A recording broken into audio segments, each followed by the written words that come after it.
Hallelujah. प्रभु का धन्यवाद हो आज के समय के लिए जो परमेश्वर के अनुग्रह के द्वारा मिला है कि हम प्रभु के वचन को सीखें और जानें। हम परमेश्वर के वचन को निकालते हैं प्रकाशित वाक्य की किताब और उसका 21 अध्याय। प्रकाशित वाक्य उसका 21 अध्याय को जब हम निकालते हैं वहाँ पर एक पद है 21:8 को जब हम पढ़ते हैं, परंतु डरपोकों और अविश्वासियों और घिनौनों और हत्यारों और व्यभिचारियों और टोहनों और मूर्ति पूजकों और सब झूठों का भाग उस झील में मिलेगा जो आग और गंधक से जलती रहती है। यह दूसरी मृत्यु है। हालेलुया।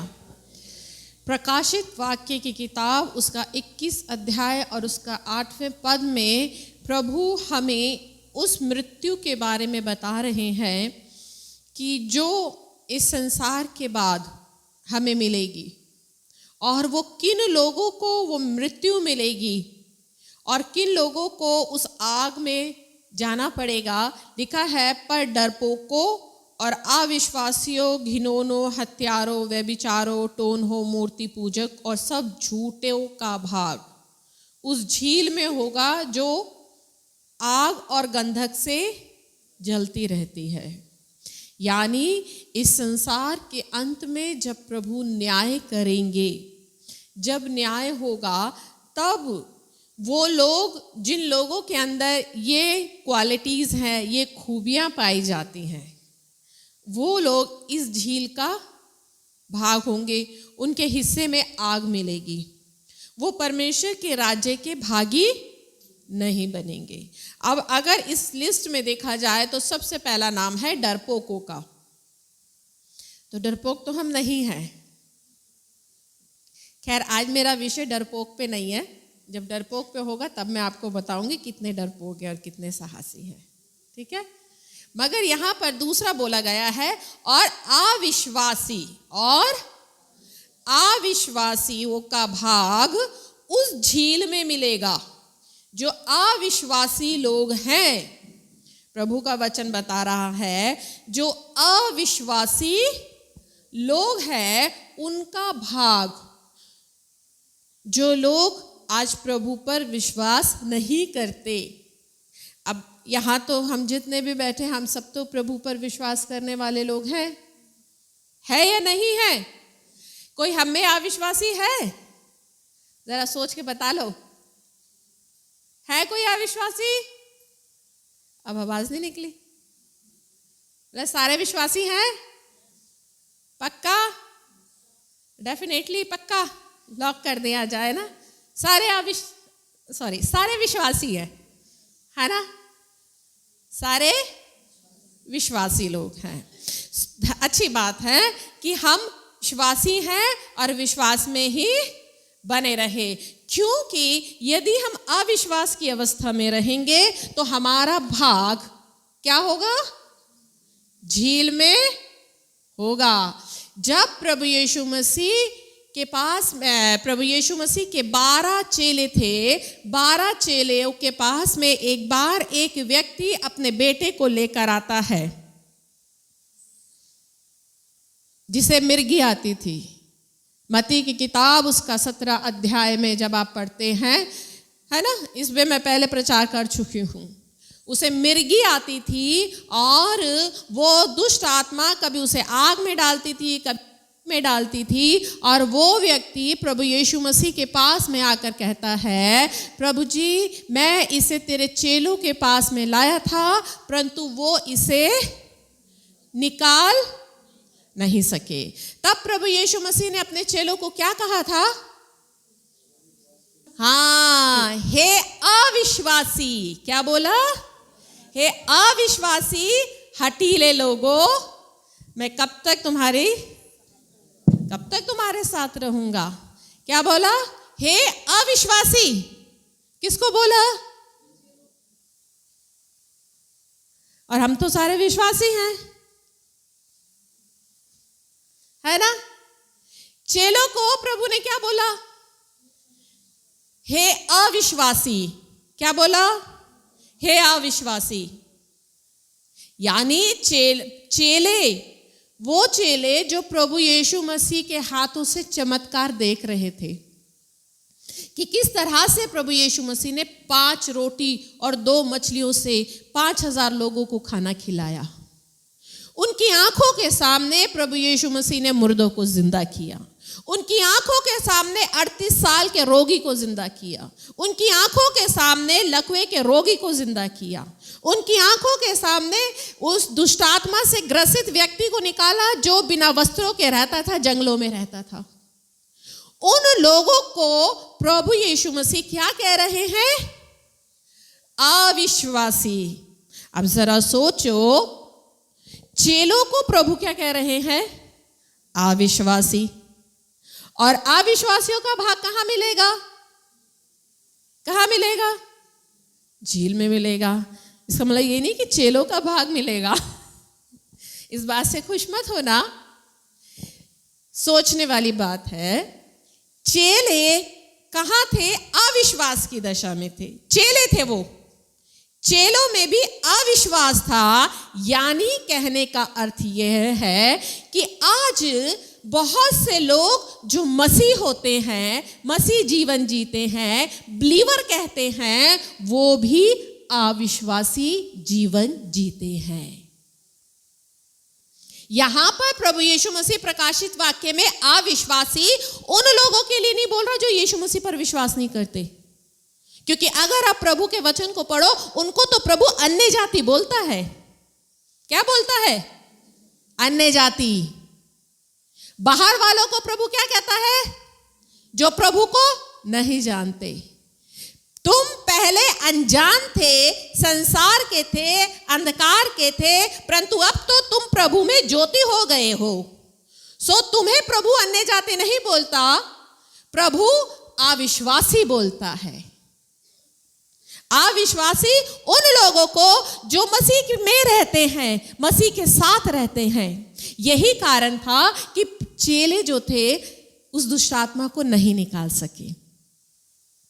आप जरा सोचो, मत्ती की किताब 10वां अध्याय में चेलों को प्रभु ने अभिषेक किया था या नहीं? तुम मेरे नाम से दुष्टात्माएं निकालोगे, रोगियों पर हाथ रखोगे, चंगे हो जाओगे, और 2-2 करके उनको प्रचार के लिए भेजा था। जब 10वें अध्याय में प्रभु यीशु ने चेलों को अभिषेक किया, सेवा के लिए भेजा, तो 17वें अध्याय में ऐसा क्या हो गया था कि चेले दुष्टात्मा को नहीं निकाल सके?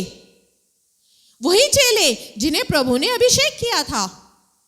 अगर आप इंग्लिश की बाइबल में निकालें तो इंग्लिश की बाइबल में अविश्वास का अर्थ बताया है lack of trust and confidence in power of God. Hallelujah. यानी परमेश्वर पर भरोसा कम होना, कम भरोसा, परमेश्वर की सामर्थ पे पूरा विश्वास ना होना, परमेश्वर पे पूरा भरोसा ना होना।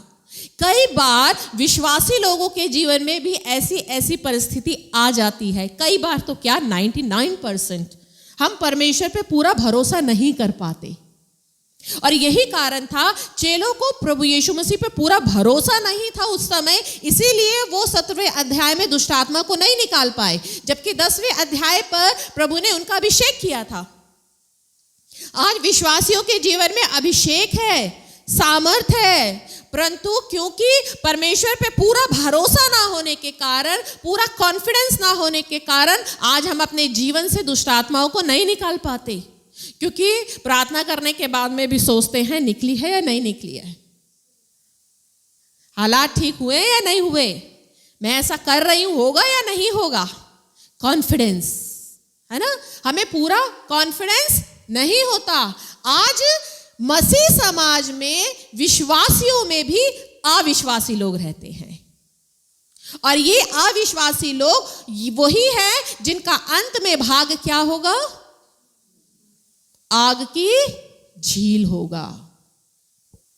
आज हम सोचते हैं प्रभु के नाम की माला जप रहे हैं, इसका मतलब अब तो हम स्वर्ग के अधिकारी हो गए क्योंकि हमने प्रभु यीशु मसीह को उद्धारकर्ता मान लिया। ये बहुत बड़ी गलती है, क्योंकि प्रकाशित वाक्य 21 अध्याय साफ बोल रहा है अविश्वासियों का भाग। अविश्वासी वही लोग हैं जो मसीह में होकर भी प्रभु की सामर्थ पर पूरा विश्वास नहीं कर पाते।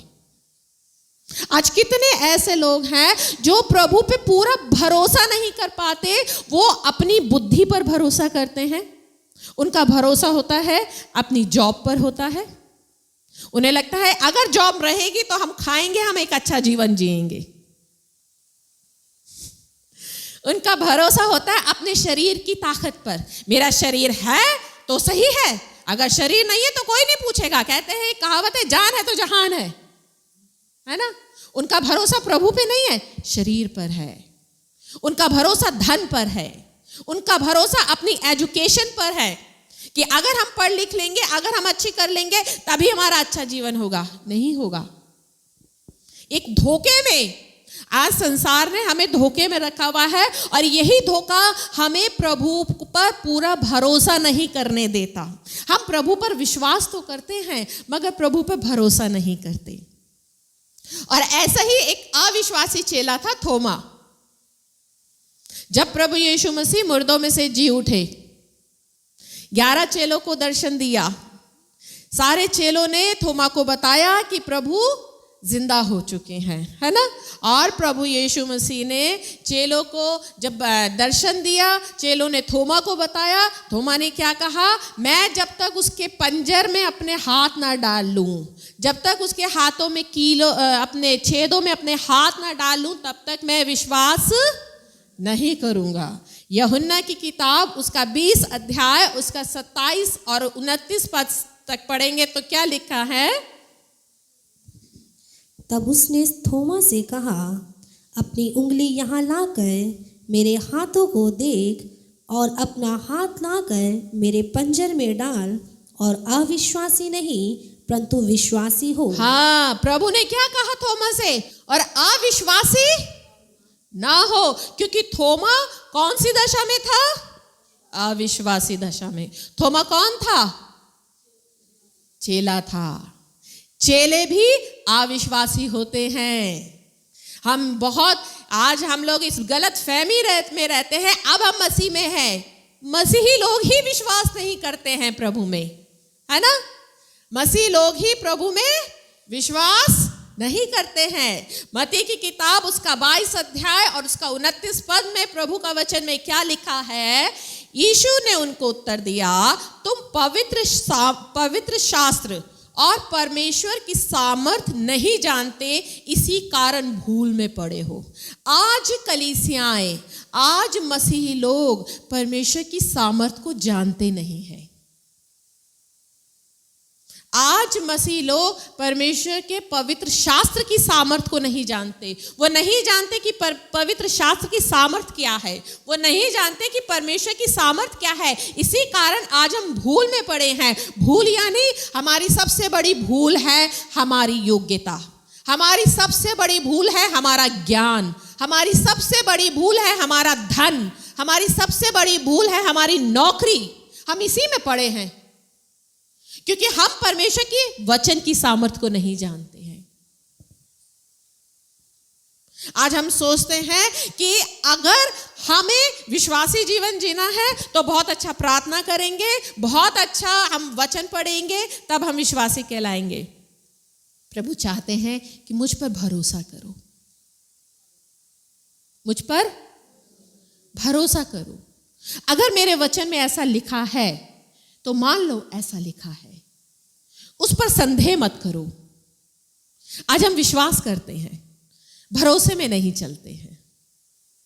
विश्वास करना और भरोसा दोनों में अंतर है, दोनों में अंतर है। मैं आपको एक छोटा सा उदाहरण देती हूं, समझ सको तो समझ जाना।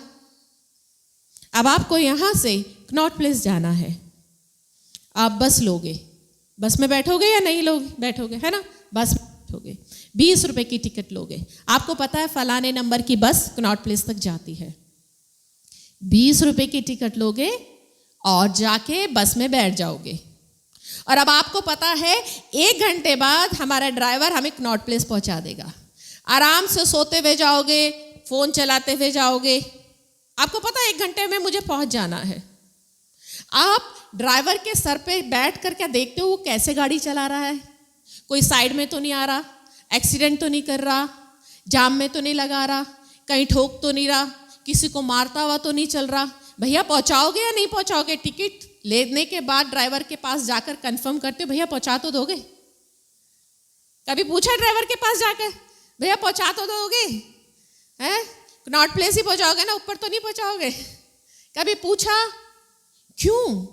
क्योंकि आपको ना 20 रुपए की टिकट पर भरोसा है, अब मैं पहुंच जाऊंगी, और जाके आराम से बैठ जाते हो, उसे कहते हैं भरोसा।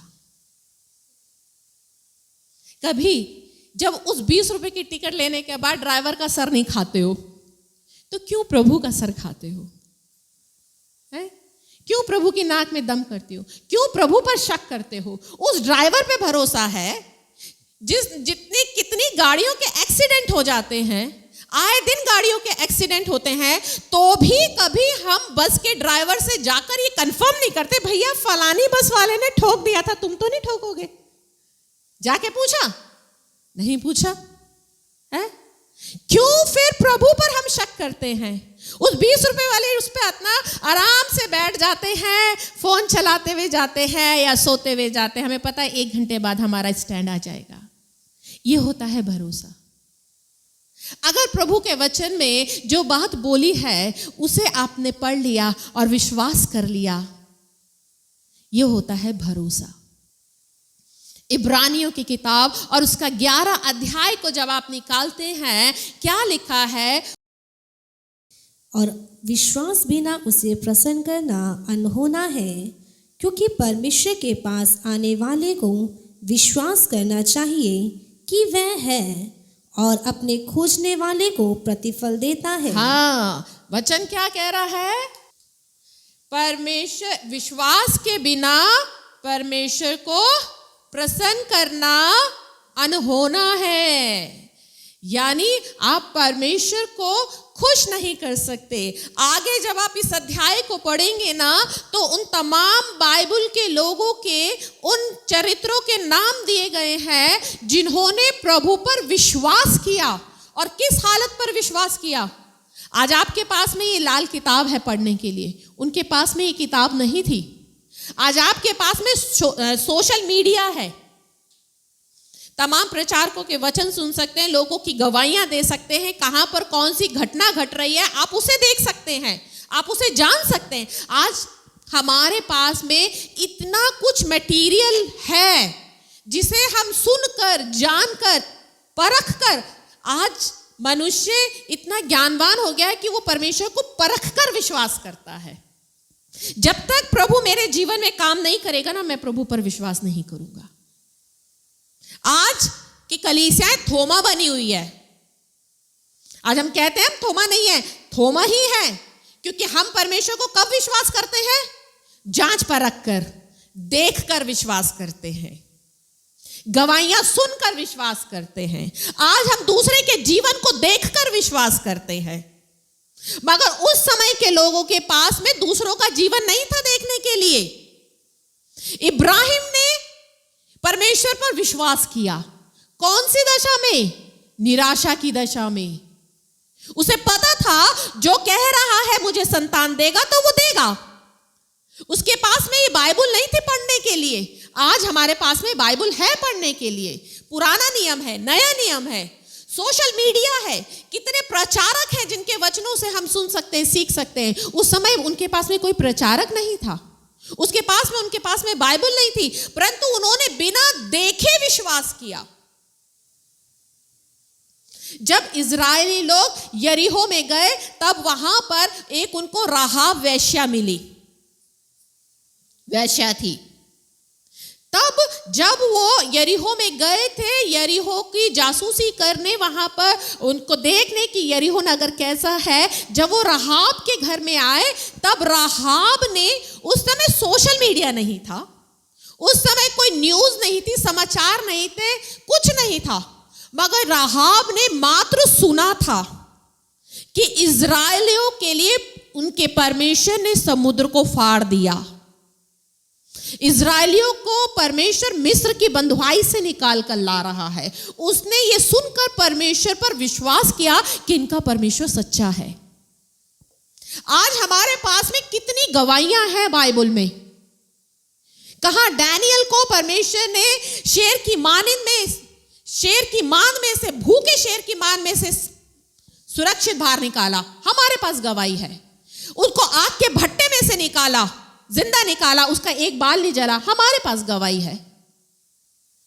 हमारे पास मूसा की गवाही है, हमारे पास इब्राहिम की गवाही है, हमारे पास कितने चरित्र हैं जिनकी गवाहियां हैं। और आज इस संसार में गवाही है तो भी हम विश्वास नहीं करते, तो भी हम अविश्वासी बने रहते हैं। हम पूरा कॉन्फिडेंस, हम प्रभु पे निर्भर नहीं होते कि प्रभु ने जब उसके जीवन में किया है मुझे उस पर विश्वास करना है। हम तो भी आज अविश्वास की दशा में जीवन जीते हैं, हम शक में जी रहे हैं, आज भी हम पूरा भरोसा नहीं कर रहे। ये वो लोग हैं जिन्होंने परमेश्वर की प्रतिज्ञाओं के इंतजार में अपनी पूरी उम्र गुजार दी थी। बाइबल के कैरेक्टर, इसीलिए इनका नाम आज बाइबल में है।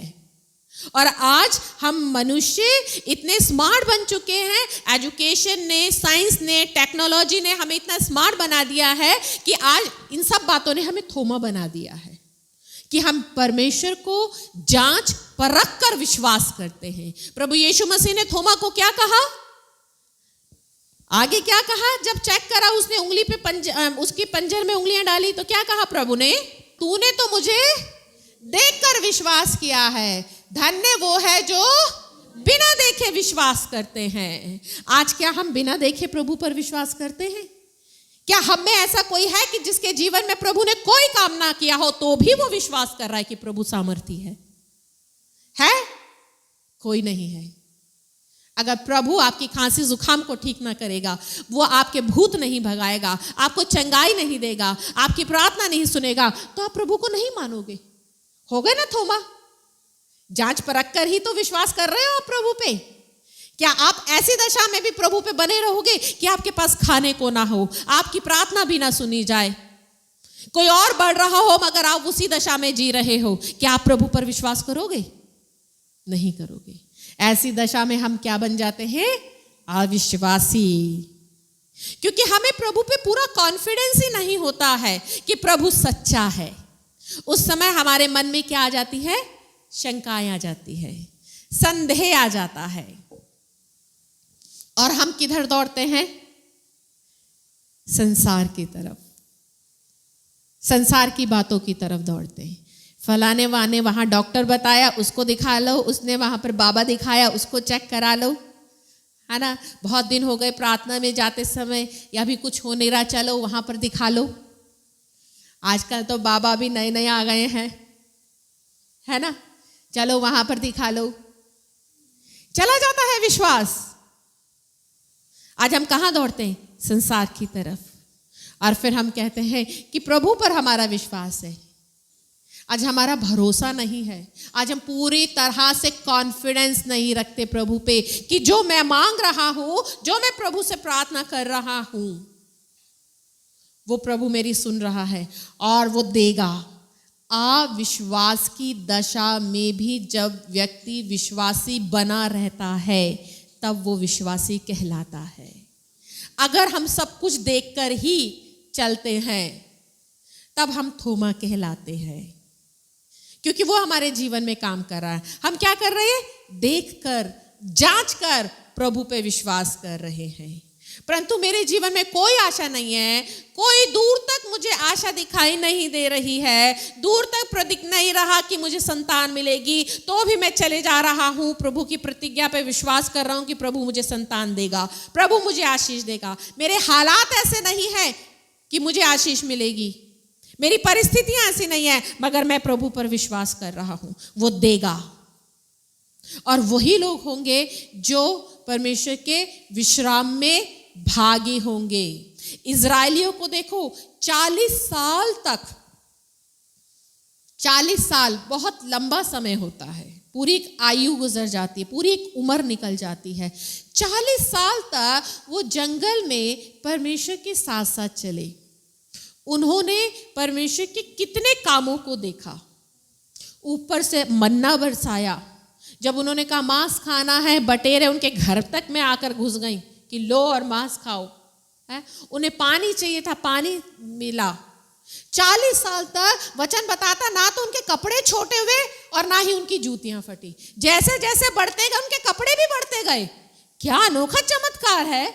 40 साल तक उन्हें कपड़े धोने नहीं पड़े, सिलने नहीं पड़े, जूतियां नहीं फटी, तो उन्होंने परमेश्वर पर विश्वास नहीं किया। इसीलिए वो हर एक छोटी छोटी अभिलाषा को लेकर, छोटी छोटी इच्छा जरूरतों को लेकर प्रभु पे बार बार कुड़कुड़ाते थे। और यही दशा उनकी क्या कहलाई? अविश्वासी। बार बार वो अविश्वास में बने रहते थे, अविश्वासी हो जाते थे। और इसी के लिए प्रभु का वचन इब्रानियों में क्या कहता है? इब्रानियों की किताब उसका 3 अध्याय और उसका 9 में यही इजरायली लोग, अभी पहले आप ये देखो 7 से पढ़ो, इब्रानियों 3 7 से 12। अतः जैसा पवित्र आत्मा कहता है, यदि आज तुम उसका शब्द सुनो तो अपने मन को कठोर ना करो, जैसा कि क्रोध दिलाने के समय और परीक्षा के दिन जंगल में किया था, जहाँ तुम्हारे बाप दादों ने मुझे जांच कर परखा और 40 वर्ष तक मेरे काम देखे। इस कारण मैं उस समय के लोगों से क्रोधित रहा और कहा, इनके मन सदा भटकते रहते हैं और इन्होंने मेरे मार्गों को नहीं पहचाना। तब मैं क्रोध में आकर शपथ खाई, वह मेरे विश्राम में प्रवेश करने ना पाएंगे। हे भाइयों, चौकस रहो कि तुम में ऐसा बुरा और अविश्वासी मन ना हो जो तुम्हें जीवते परमेश्वर से दूर हटा ले जाए। हाँ, वचन क्या कह रहा है? पवित्र शास्त्र क्या कहता है? अगर आज तुम उसका शब्द सुनो तो अपने मन को कठोर, क्योंकि 40 साल तक उन लोगों ने अपने मन को कठोर कर रखा था। प्रभु ने उनके जीवनों में कितने चमत्कार किए थे, तो भी वो परमेश्वर को बार बार दुख देते रहे थे। इसीलिए हार कर प्रभु ने क्या शपथ खाई थी कि मेरे विश्राम में प्रवेश नहीं। इसीलिए लास्ट में वचन क्या कहता है? अतः तुम में ऐसा कोई बुरा और अविश्वासी मन ना हो। अविश्वासी मन जो परमेश्वर के कामों को देख कर भी तुम सारी उम्र विश्वासी जीवन जीते रहोगे, मगर तो भी परमेश्वर के कामों को देखकर भी उस पर भरोसा नहीं करोगे। ऐसा मत करना। लास्ट में उसका 9वां पद क्या कहता है? 3:19। अतः हम देखते हैं कि वह अविश्वास के कारण प्रवेश ना कर सके। हाँ, वो किस कारण परमेश्वर के विश्राम में, कनान देश में प्रवेश क्यों नहीं कर सके? वो लोग अविश्वास के कारण। 40 साल वो परमेश्वर की तमाम आशीषों का स्वाद चखते रहे। हम चंगाइयों का स्वाद चखते रहेंगे, प्रभु आपको चंगाई देते रहेंगे, क्योंकि यीशु मसीह का तो नाम ही ऐसा है। उसके नाम में ही सामर्थ है, उसके नाम में दुष्ट आत्माएं भागती हैं, उसके नाम में आपको चंगाई मिल जाएगी, उसके नाम में आशीष मिल जाएगी। आपको वो अपने स्वर्ग में कभी भी नहीं लेकर जाएगा। अगर आप परमेश्वर के स्वर्ग के राज्य में आना चाहते हैं, आप चाहते हैं कि जब वो आए के रूप में अपनी दुल्हन को लेने आए, तो वो एक विश्वासी दुल्हन को लेकर जाएगा। वो अविश्वासी, संदेह करने वाली दुल्हन को, जो सारी पाती रहती है और फिर भी अविश्वासी बनी रहती है, उस पर निर्भर नहीं रहती, उस पर भरोसा नहीं करती है, वो ऐसी दुल्हन को अपने साथ नहीं लेकर जाएगा। सो वो आपकी जरूरतों को जरूर पूरा करेगा, वो क्योंकि भला परमेश्वर है, वो प्रेमी परमेश्वर है। वो कहता है तुम्हारे मांगे जाने से पहले ही मैं जानता हूं कि तुम्हारी क्या आवश्यकता है। वो आपको खाने को रोटी देगा, पहनने के लिए कपड़ा दे देगा, वो आपको जीवन देगा, चंगाई देगा, मगर वो अपने स्वर्ग में नहीं लेकर जाएगा, क्योंकि वो इजराइलियों को भी नहीं लेकर गया।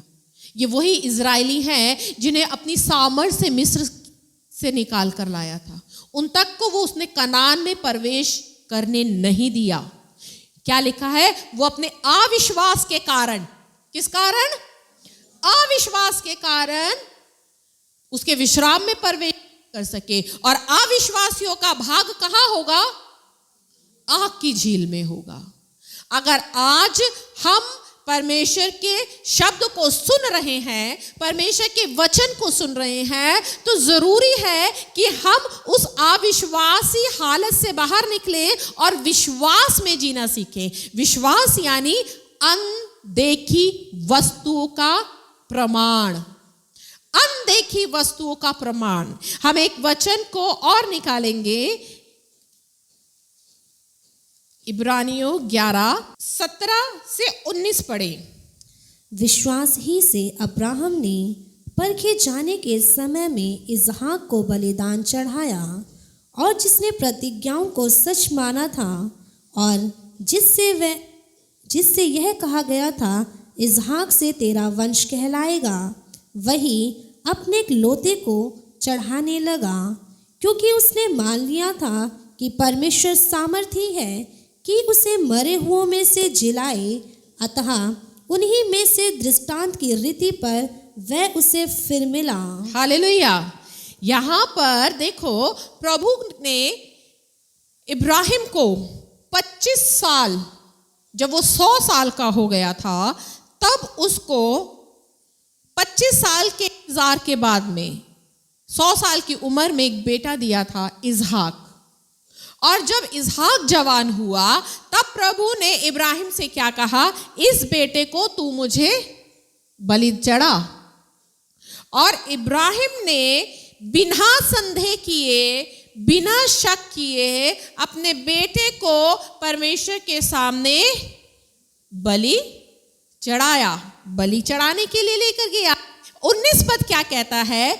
क्योंकि उसने विचार किया। तुम्हारी बाइबल क्या कहती? काजल, क्या लिखा तेरी बाइबल में?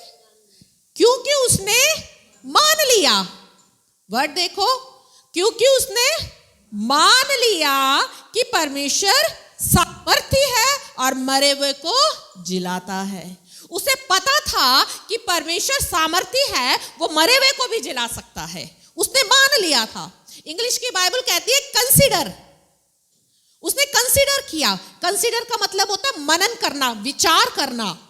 किसी चीज पर जब हम विचार करते हैं, कोई चीज होती है जिसे हम सोचते हैं, विचार करते हैं, उसने कंसीडर कर लिया। उसने ये विचार बना लिया था कि प्रभु तो सामर्थी है, वो तो मरे हुए को भी जला सकता है। अगर वो मुझसे मेरा बेटा मांग रहा है तो मैं मारूंगा, मैं छुरी धरूंगा, वो तो जिंदा भी कर सकता है। इसलिए उसने पहले ही मन बना लिया था। इसलिए वो उसे बलि चढ़ाने से भी नहीं डरा, चूका नहीं, क्योंकि उसे पता था परमेश्वर क्या है? सामर्थ्य। उसने मान लिया था। कितनी प्यारी बात लिखी है, उसने मान लिया था। क्या आज हम मानते हैं? नहीं मानते। क्या आज हम मानते हैं कि प्रभु सामर्थ्य है, वो मरे हुए को भी जला सकता है? अगर आज वो मुझसे कोई मेरी प्यारी चीज मांग रहा है तो मैं दे दूं, क्योंकि मेरा प्रभु तो सामर्थ्य है। अगर वो मुझसे मेरी दौलत भी मांगेगा ना, वो मुझसे कहेगा तू अपना मकान दे दे, तो मैं दे दूंगा, क्योंकि वो तो सामर्थ्य है। अगर प्रभु तुम मुझसे 1 महीने की पूरी सैलरी भी मांगेगा तो मैं दे दूंगा, क्योंकि वो तो सामर्थ्य है। आज हम विश्वासी हैं। अगर प्रभु आपसे बोले पूरी 1 महीने की तनख्वाह मुझे दे दो, हम तो विश्वासी लोग हैं, तब हमारे मन में क्या आएगी? सच्ची बताओ, क्या खाएंगे? खर्चे कैसे चलेंगे? बच्चों की फीस, कमेटी के पैसे, कहां चला जाता है विश्वास? ऐसे में फुर तब रहता है विश्वास। तब ये विश्वास क्यों नहीं होता? क्योंकि उसने मान लिया। तब वो इसहाक हमसे बलि नहीं चढ़ाया जाता। हमारा इसहाक कि प्रभु ये ले, मैं अपनी पूरे महीने की सैलरी तुझे देता हूं। अगर उसने मांगा है तो खिलाएगा भी, उसने मांगी है तो खिलाएगा अपने आप। हम मानते नहीं हैं, हम विश्वास करते हैं, मगर विश्वास कर्म बिना मुर्दा है। मुर्दा है हमारा विश्वास, क्योंकि आज हमारे विश्वास में कर्म नहीं है, एक्शन नहीं है। विश्वास की हम बस बातें बोलते हैं। आज हमारे पास बातें हैं विश्वास की, विश्वास का एक्शन नहीं है। विश्वासियों का विश्वास अगर देखा जाए तो धन में देखा जाता है, परख होती है। मैं सच बता रही हूं, अगर देने में, ये मेरा विषय नहीं है, ये तो मेरा अलग विषय है, मगर फिर भी विश्वास पर आई है बात। अगर आप प्रभु को देते समय विश्वास में कुड़ते नहीं है, जलते नहीं है, देना आपके विश्वास को दृढ़ बनाता है। देना हमारे विश्वास को दर्शाता है। आज मसीहों के अंदर इतना विश्वास होता है, विश्वास की बड़ी बड़ी बड़ी बड़ी बड़ी बड़ी बातें करते हैं। विश्वास के समय वो डॉक्टर के पास में नहीं जाएंगे प्रार्थना कराने के लिए। पेट में दर्द है, सर में दर्द है, बुखार है, चक्कर आ रहे हैं, बीपी है, ये है, वो है, प्रार्थना कराओ। कितना विश्वास होता है। एक बार एक व्यक्ति ने मुझसे कहा, उनकी वाइफ को दौरे आते थे। कह रहे, दीदी जब से हम चर्च में आ रहे हैं हमने दवाई लेनी छोड़ दी, मुझे प्रभु पे इतना विश्वास है, इतना विश्वास है। मैं मन में कह रही, प्रभु पे विश्वास है, पैसा बचाया। हाँ, अगर इतना विश्वास है, जो सारा पैसा डॉक्टरों को पूछते थे प्रभु को दो अपनी सारी तनख्वाह। और अगर जब देने की बात आएगी, अपनी सारी तनख्वाह प्रभु को दो, हमारा घर कैसे चलेगा? तब विश्वास कहां चला जाता है? तब तो चुप हो जाता है विश्वास, साइलेंट हो जाता है विश्वास। विश्वास इतना है, हम हर बात पे प्रार्थना कराते हैं, मगर जब देने की बारी आती है तब हम बिना सोचे, एक सेकंड बिना सोचे हम प्रभु के लिए अपना हाथ नहीं बढ़ाते। तब विश्वास कहां चला जाता है विश्वासियों का? विश्वास का मतलब बिना देखे, परिणाम बिना पाए। आप घर जाकर इब्रानियों की किताब उसका 11 अध्याय अब पढ़ना। यहां पर उन तमाम लोगों के नाम हैं जिन्होंने विश्वास किया, और वो भी किस हालत पे विश्वास किया? अनदेखी बातों पर। हमारे पास में बाइबल है, हमारे पास में वचन है, गवाहियां है, यूट्यूब है, प्रचारक है। आज हम देखते हैं, हम देख परख कर विश्वास करते हैं। हमारा विश्वास तो थोमा का विश्वास है। हम बिना देखे विश्वास नहीं करते, मगर इन लोगों ने बिना देखे, बिना कुछ पाए, अनदेखी बातों पर विश्वास किया है। और आज प्रभु इन्हीं लोगों के लिए कहता है, ऐसा विश्वास प्रभु चाहता है। ऐसा ही विश्वास प्रभु आज कलीसियाओं में चाहता है कि कलीसियाएं मुझसे बिना देखे, बिना कुछ मांगे ही मुझ पर विश्वास में बनी रहे, और वही कलीसिया होगी जो मेरे साथ स्वर्ग में उठाई जाएगी। जिन्हें जब नौकरी मिलेगी तब विश्वास करेंगे, जिन्हें जब चंगाई मिलेगी तब विश्वास करेंगे, और फिर वो उम्मीद में बने रहेंगे कि जब प्रभु आएगा मैं कलीसिया में उठाया जाऊंगा। वो लोग नहीं जाएंगे, परंतु वो लोग ही कलीसिया में उठाए जाने के भागी होंगे जिनके जीवन में प्रभु ने कोई काम नहीं किया सारी उम्र, मगर तो भी वो विश्वास में बने रहे। प्रभु उन लोगों को अपने बादलों में उठाएगा, क्योंकि उन्होंने अनदेखी बातों पर कुछ नहीं पाया जिंदगी भर, मगर सिर्फ परमेश्वर पर विश्वास किया। अनदेखी बातों पर वही लोग स्वर्ग के भागी होंगे, और हमें उसी श्रेणी में आना है। अगर आज हम एक अधूरे विश्वास में जी रहे हैं, प्रभु पे भरोसा नहीं कर रहे हैं, परमेश्वर की बातों पर विश्वास नहीं कर रहे हैं, एक भरोसे का जीवन नहीं जी रहे हैं, तो हम जीवन सीख लें। अपनी आदतों को उन बातों से निकालें कि वो कुछ करेगा तो ही हम करेंगे। हमें प्रभु पे पूरा भरोसा होना चाहिए कि अगर उसने जो कहा है सो वो करेगा। वचन क्या कहता है? सो उसने जान लिया था, मान लिया था कि परमेश्वर सामर्थी है। आज हमें भी मान लेना है, हमारा परमेश्वर सामर्थी परमेश्वर है। हालेलुया।